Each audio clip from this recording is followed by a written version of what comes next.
How's it going, Warriors? It's your boy Jamie the Motivator, entrepreneur, fitness guru. I'm here again with another successful guest. Welcome to the Too Crowded Podcast, where I talk to successful individuals about how they got to this level, what they're doing, and what's their mindset.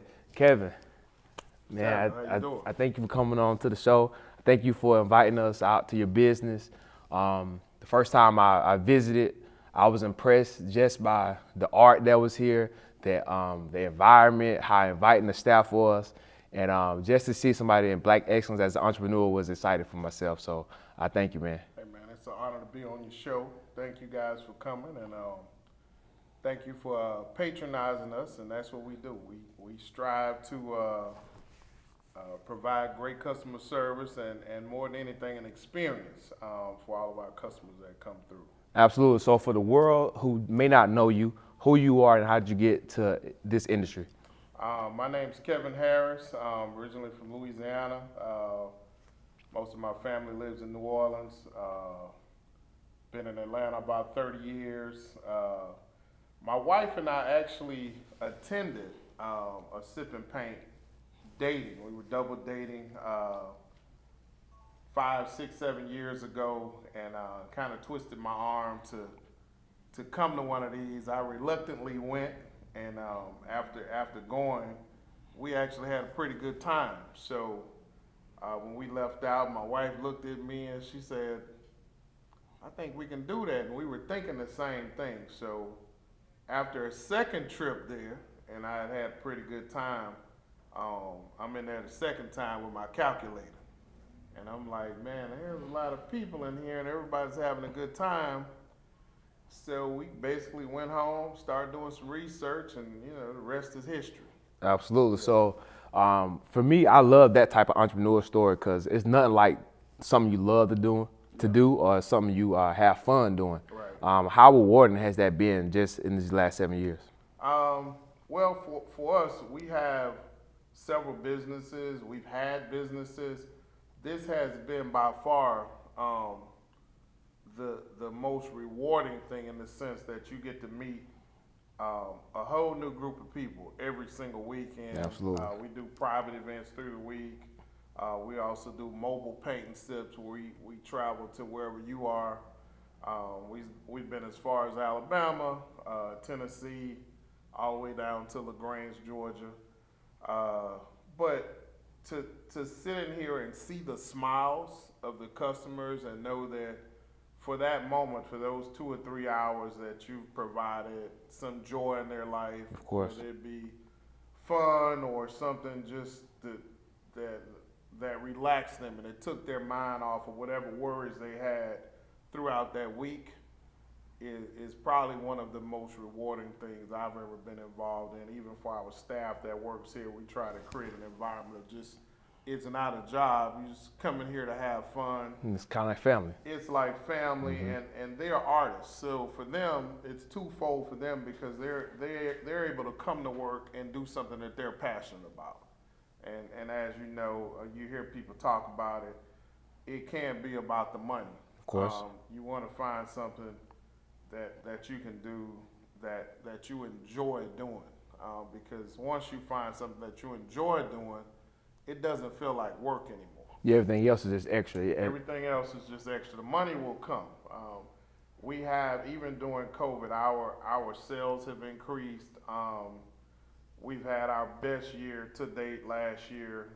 Congrats. And all we've actually did was try to improve customer service. We don't even concern ourselves about how much money we're making. We're just constantly improving. If you came 2 weeks ago, when you come back, it'll be something different.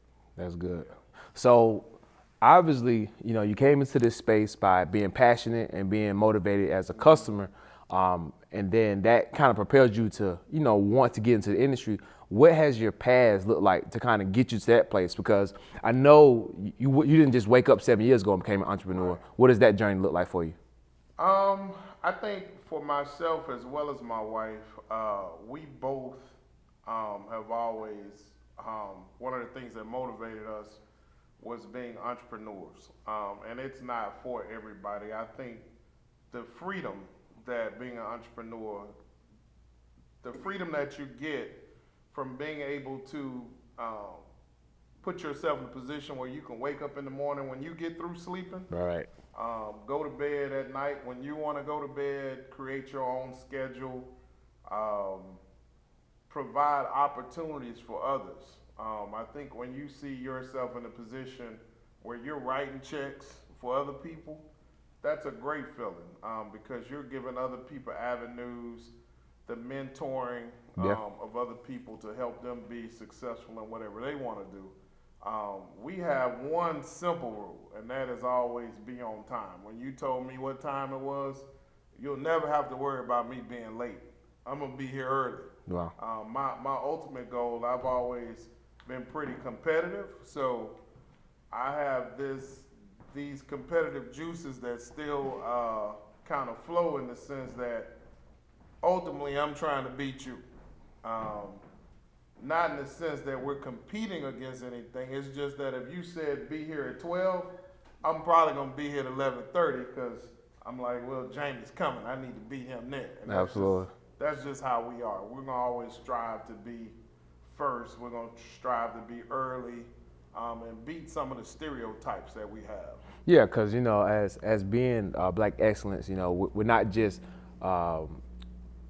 reclaiming what it is that we do. We're fighting against all the nuances of what they say as a culture, how we handle our business. Yes. Since being as an entrepreneur as a whole, what's been some of your greatest successes and greatest failures that kind of shape you today? I think the greatest successes are seeing the growth of our employees from the time that they walk in the door. Being around myself, my wife, seeing how we move, watched employees grow to the point that we've asked them from the time that they walked in, what is it that you want to do? Yeah, what's their goals? What are your goals? Yeah. Because I don't want this to be the stopping point. I want to help you with whatever it is that you want to do. So my wife, she actually mentors some of the young ladies, and just watching people grow. And we have customers. One of our customers, we've been open now here shortly 5 years. We have one customer that's been here 16 times.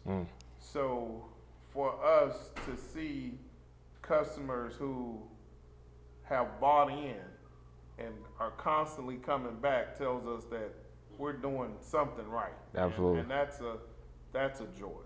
Yeah, and that's not just the painting itself. Like they're coming because of the culture, the people, how they feel, how you make them feel. Right. So yeah, we try to make this a family atmosphere, and obviously because we have a small platform, we probably go through 300-400 people a weekend, easy, even on a slow weekend. But with that, it allows us to stand on this stage and talk about things that we're talking about in our community, things that you talk about on social media, yeah, things, current events. So we use our platform to socialize. Yeah, when I came, I thought it was interesting that you had paint, sip, and socialize, and there was a portion where you kind of went around the room and you did a more of a socialized part. Like, where did y'all get that concept? I think probably that piece was probably more of my wife because she's a radio personality. Sasha the Diva has been on air here in Atlanta, has been syndicated radio personality. So Sasha's interviewed tons of people. So we realized that us having this platform, you never know who's in here. Correct. You were in here, and that's how we met. So you never know who's in the room. You never know what two people in the room may connect, and that may lead to, hey, a business relationship, a personal relationship, a friendship, a partnership. So the socializing piece has always been big for us, to go beyond this room and extend that outside of these doors. You know what I mean? So that means a lot to us. Yeah, man, that's big, and I want to definitely commend you, because you can tell people that really love what they're doing, and it's not for the money, but they really just have a passion for, seeing people smile and really creating a lane that really, creates the experience. Yes. And that's what made me want to come back. I've been here 3 times since then, Right. and I definitely commend you for that. On this journey, what would you say to somebody that's, one of my viewers that's, they're in their 20s, so you're talking to your 20-year-old self. What would you tell them about getting into entrepreneurship or getting into a space of turning a passion to a business? I would say first, I think we dropped the ball on telling us and teaching us about how to build credit and some of the first steps of building wealth, such as home ownership. I think for the most part, a lot of us, I hear a lot of young people say, well, my parents didn't teach me this, or they're so quick to blame somebody. Correct. The truth of the matter is, your parents are merely teaching you what they knew at that time, and it worked in their era. It may not be valid, and they may not be teaching you anything wrong or didn't teach you per se the right way. They only taught you what they knew at that time. What Even they if knew, they're yeah. college educated, a college-educated doctor from 1956 was still a doctor, but he couldn't function today with today's technology, but we still call him doc. Correct. So we have to realize that there's a lot of things that we have access to with these things in our pocket. But I think for the most part, when you get ready to go on the journey, you don't know what opportunities are going to come your way. So part of it is being able to prepare your base, meaning I need to have my credit together. I need to understand how to build credit. I need to understand that these credit cards, I can't max out. Right, not for shopping. They're not for shopping. Right. They're not for putting on a facade. I don't need to go out here trying to keep up with everybody with the latest fashion wear. Mm-hmm. If I have a dream to build something one day, I need to be able to make some sacrifices. Yeah. We get caught up in the hoopla with social media versus making the sacrifices and saying, let me put my head down and let me go find somebody who's successful and just get a few crumbs from them and throw away the rest. You know what I mean? Because when you never know. I never when I was in my 20s, I didn't even know what a paint sip was. Yeah. I didn't wake up one day and say, I'm gonna be the paint sip king. I had prepared myself, and no different than other opportunities that come about. It's about being ready for the opportunity. Because you don't know what it is. I think it's unfair. A lot of people ask kids when they're 18, so what are you going to do with yourself? How the hell would I know what I'm going to do with myself? I think that's a very unfair question to ask a young person who's really not experienced a lot in the world. Well, what are your plans? To eat a bowl of cereal in the morning.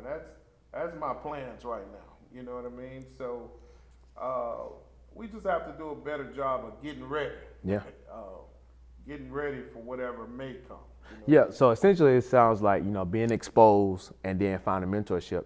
That's something that's been real important for me my whole life. Right. Like, I've been in business going on 13 years. Mm-hmm. I didn't get exposed to credit until 2 years ago. Right. So there was tons of mistakes, tons of money, tons of opportunities I let slip through my hand because every time I made money, I used all but 99 cents and put it right back in the business, which I learned. There was some good and bad that I learned out of it. Right. But now I'm realizing in the last 2 years, like, wow, there's so much more I could have been doing. Right. So who's mentoring you, like, over the years? Who keeps you motivated, and how did you get exposed to a lot of your knowledge?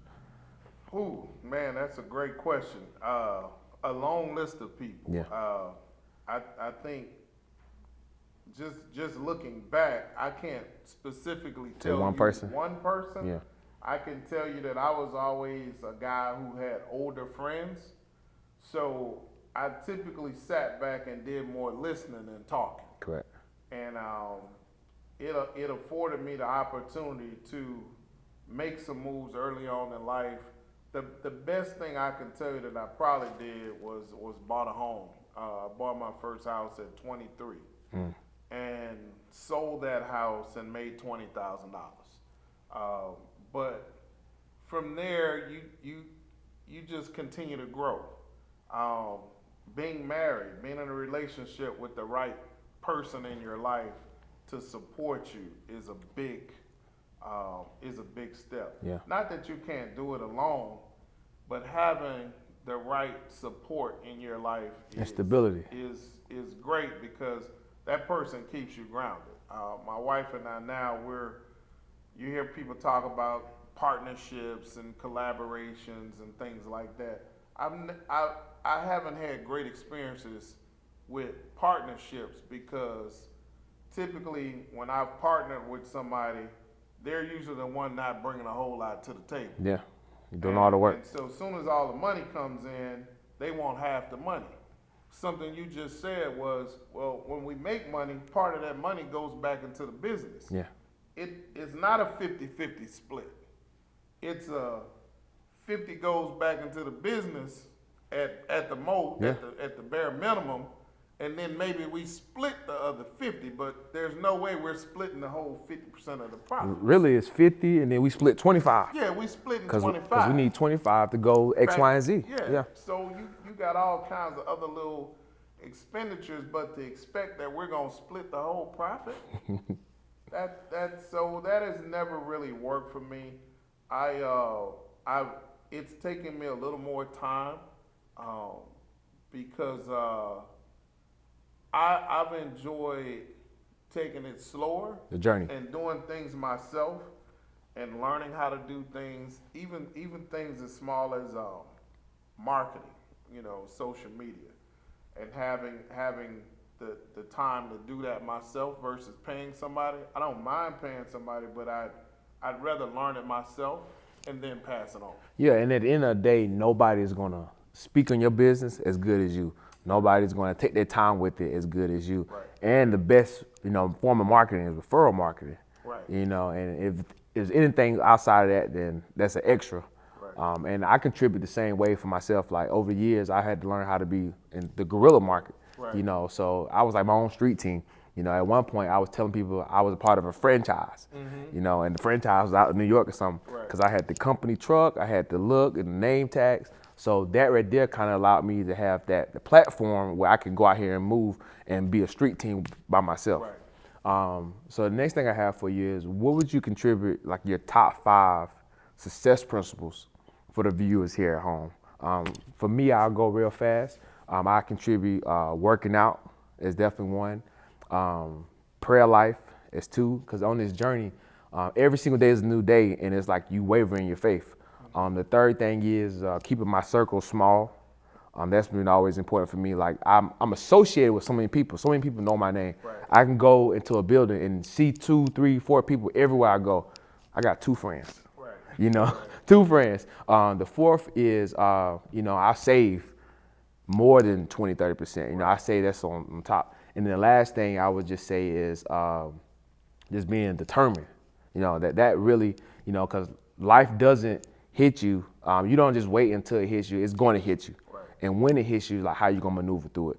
So that's been some of the characteristics that's helped me through my journey. What are yours? Top 5.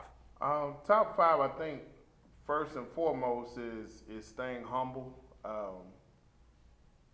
Continuing to be humble and not being overwhelmed with, I guess you would call the life or the material things. Secondly would be staying consistent. That's And a big one. I would say being at a place that you're consistently hungry. Like once you lose your hunger to get up in the morning and that drive, Yeah. like something has to be able to drive you, and you have to figure out what that is. If you have kids, if you have family, I hear a lot of people. I'm in my early 50s now, and I have a lot of friends who have kids, and everybody's. You hear people saying, "Well, they not like us." No, they're not like you. All right. And it's not that all of us came from poor backgrounds. Same cloth. You hear that story. I was a product, single mom, but the drive for me was not having to go back to that. Not that it was bad, but I just wanted to do better. So the hunger to get up every day and strive to be better. And there's really, sometimes people set goals, and goals are temporary for me because once you reach one, What's next? what's next? Yeah. Goals are like, there's an infinity amount of goals, you know what I mean? So it's that's one. Two is, three is probably, having some faith. Whatever your God is or Most High, always having faith that the bad place that you're in, you won't be there forever. You know what I mean? I heard my pastor one time say, the scripture says, "Yes, I walk through the valley of death." It didn't say we're staying here. All right. You're just passing through. So whatever bad time you're in, you just know you just got to get up and keep moving, because you'll look back, whatever you went through last year, that was last year, that was 2 years ago, and look, you made it. So wherever you are, just having faith that, well, we're not gonna stay here, we just got to keep moving and look forward to that, the other side. The one thing that I know has worked for me, and my wife tells me a lot of times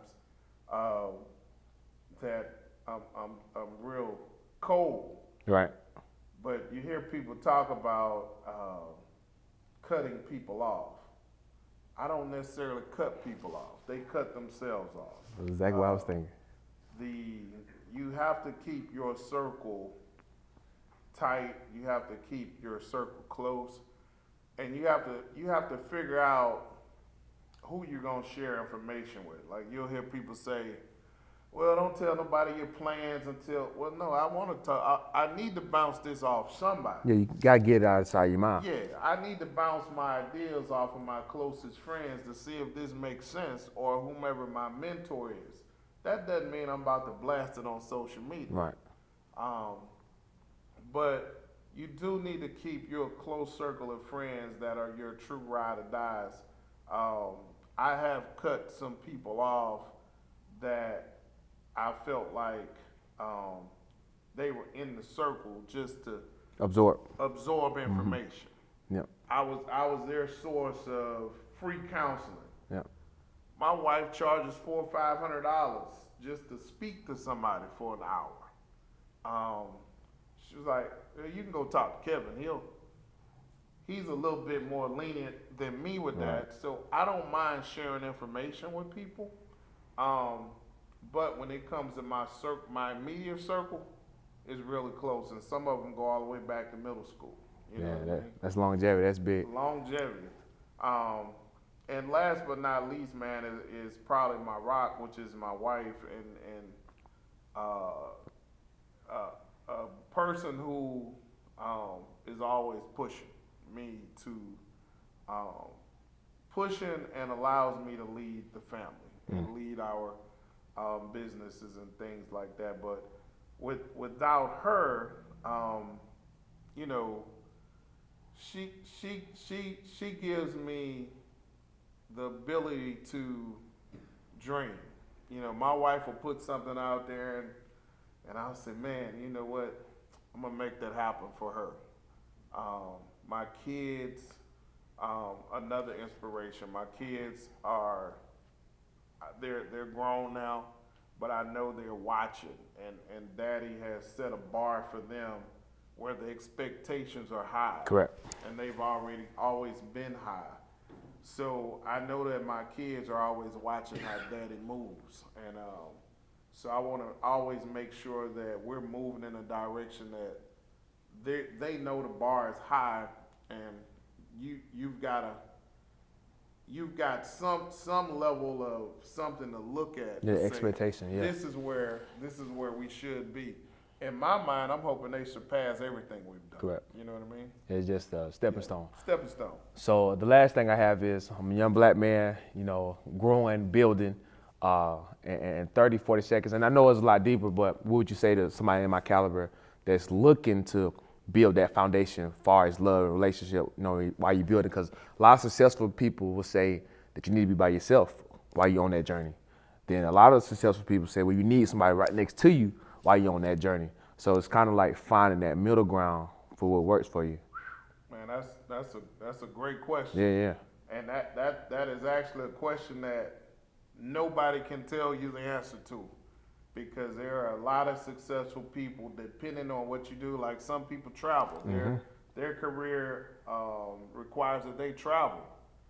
If you're traveling 4 or 5 times out of the week, a relationship probably just not gonna work. Yeah, that's real tough. If you're working 12, 13, 14 hours a day, it's gonna be very challenging for a relationship, no matter which side of the fence you're on. Right. I just say, whatever it is that you want to do, put your head down, and if somebody comes into your life, that conversation needs to be had about what your goals are, what their goals are, and figure out how we can meet in the middle. Right. And if you want to be part of the team, cool. If you don't want to be part of this team, that's cool too. And I have to decide likewise whether I want to be part of your team, because I might have some requirements and some needs that you ain't here. Right. So some do's and some don'ts. I mean, so it's just a tough conversation, but I always say, hey, just put your head down and keep stroking. And I think you're on your way. All right.